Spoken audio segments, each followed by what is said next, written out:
नमस्कार। कभी सोचा है कि असली सुख और शांति की नींव क्या है? अक्सर एक ही जवाब मिलता है, पवित्रता। लेकिन सवाल यह है कि क्या यह सिर्फ साधु संतों के लिए है या फिर हम सबके जीवन में शांति लाने की एक चाबी है? चलिए आज इसी को थोड़ा गहराई से समझते हैं। पवित्रता ही सुख और शांति की जननी है। कितना शक्तिशाली विचार है ना कि सारी की सारी खुशी, सारी शांति, उसकी जड़ अगर कहीं है तो वो पवित्रता में है। और यही आज के हमारे विश्लेषण का बिल्कुल केंद्र बिंदु है। तो आगे हम क्या क्या देखने वाले हैं? पहले हम पवित्रता के आकर्षण को समझेंगे, फिर इससे जुड़ी एक आम गलतफहमी को दूर करेंगे और जानेंगे कि मन की पवित्रता का असल मतलब क्या है। उसके बाद हम समस्या की जड़ तक पहुंचेंगे, खुद को बदलने का रास्ता देखेंगे और समझेंगे कि ये बदलाव पूरी दुनिया को कैसे बदल सकता है।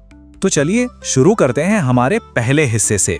देखिए, इतिहास गवाह है, ऋषि मुनियों से लेकर देवी देवताओं तक सभी ने पवित्रता को सबसे ऊंचा दर्जा दिया है। पर ऐसा क्यों है? आखिर पवित्रता में ऐसा क्या है जो वो इतनी आकर्षक लगती है? जरा सोचिए, देवी देवताओं के वो शांत चेहरे, या किसी मंदिर में जो एक अजीब सी शांति महसूस होती है, या फिर एक छोटे बच्चे की मासूमियत, वो हमें अपनी तरफ खींचती है। इन सब में एक कॉमन बात है, एक ऐसा आकर्षण जो हमारे मन को एकदम से शांत कर देता है। और यही तो पवित्रता की शक्ति है। एक छोटे बच्चे का उदाहरण तो सबसे अच्छा है। जब हम किसी बच्चे को हंसते खेलते देखते हैं ना, तो कुछ देर के लिए तो हम अपने सारे दुख दर्द भूल ही जाते हैं। ऐसा क्यों होता है? क्योंकि वो निर्विकारी होते हैं। उनके मन में कोई छल कपट, कोई नेगेटिविटी नहीं होती। उनकी वो मासूमियत, वही उनकी पवित्रता है जो हमें इतना सुकून देती है। अब आते हैं दूसरे हिस्से पर। भाई, अगर पवित्रता इतनी अच्छी चीज है, हमें इतना सुकून देती है, तो हम सब इसे अपने जीवन में अपना क्यों नहीं पाते? बस यहीं पर एक बहुत बड़ी गलत धारणा सामने आ जाती है। अक्सर मन में यही ख्याल आता है ना, कि अरे ये पवित्र जीवन जीना, ये सब तो बहुत मुश्किल है। ये तो बस महान आत्माओं के लिए है।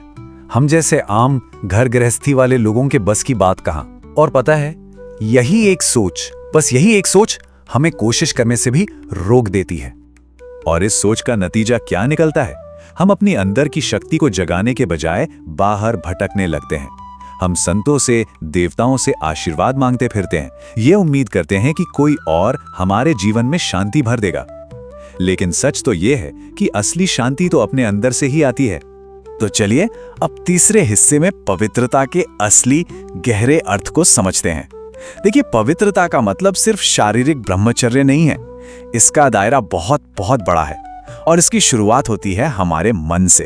तो फिर मानसिक अपवित्रता है क्या? इसकी एक सीधी सी परिभाषा है, कोई भी ऐसा विचार, कोई भी ऐसी भावना जो आखिर में जाकर खुद के लिए या दूसरों के लिए दुख और बेचैनी पैदा करे। मतलब अगर कोई विचार अशांति लाता है तो समझ लीजिए वो अपवित्र है। और ये हैं मन के असली दुश्मन, असली विकार: क्रोध, लोभ, अहंकार, मोह, ईर्ष्या और घृणा। यही वो असली अपवित्रता है जो हमारी सारी शांति छीन लेती है। जीवन में सुख और शांति की कमी का कारण कहीं बाहर नहीं, इन्हीं मानसिक विकारों में छिपा है। इन सभी विकारों का असर समझने के लिए चलिए बस एक को पकड़ते हैं, क्रोध को। इसे थोड़ा और करीब से देखते हैं। गुस्सा तो हम सबने कभी ना कभी महसूस किया ही है, तो इसे समझना आसान होगा। जब गुस्सा आता है तो होता क्या है? सबसे पहला नुकसान तो हमारे अपने शरीर को होता है ना? ब्लड प्रेशर बढ़ जाता है, सांसें तेज हो जाती हैं, शरीर में कंपकपी होने लगती है, आवाज तक कठोर हो जाती है। गुस्सा तो सच में एक जहर की तरह है जिसे हम खुद पीते हैं, ये सोचकर कि नुकसान किसी और को होगा। अच्छा, अब हम अपनी पड़ताल के सबसे जरूरी हिस्से पर आ गए हैं। इन सारे मानसिक विकारों की, इस सारी अपवित्रता की आखिर जड़ क्या है? कहां से शुरू होती है ये सब? स्रोत के अनुसार इसकी जड़ है खुद की गलत पहचान। तो देखिए, सारी की सारी समस्या तब शुरू होती है जब हम खुद को ये शरीर मान बैठते हैं। ये नश्वर शरीर, इसी को कहते हैं देह अभिमान। और जैसे ही खुद को शरीर माना, बस वहीं से अहंकार, मोह, डर सब कुछ पैदा हो जाता है। जबकि हमारा असली स्वरूप तो आत्मा है, एक ऐसी शक्ति जो अविनाशी है, चेतन है और जिसका असली ओरिजिनल स्वभाव ही पवित्रता, शांति और प्रेम है। तो अब जब हमें समस्या भी पता चल गई और उसकी जड़ भी, तो सवाल उठता है कि समाधान क्या है? तो चलिए पांचवें हिस्से में हम स्व परिवर्तन के प्रैक्टिकल रास्ते को समझते हैं। रास्ता बिल्कुल साफ है और सिर्फ 3 कदमों का है। पहला कदम है आत्मबोध, इस बात को गहराई से महसूस करना कि मैं एक शुद्ध आत्मा हूँ। दूसरा कदम स्रोत से जुड़ना, यानी पवित्रता के सागर परमात्मा को याद करना। और तीसरा शुद्ध विचारों को अपनाना, यानी जानबूझकर कॉन्शियसली हर किसी के लिए अच्छी भावना, शुभ भावना रखना। ये एक बहुत ही शक्तिशाली संकल्प है जिसे रोज प्रैक्टिस में लाया जा सकता है।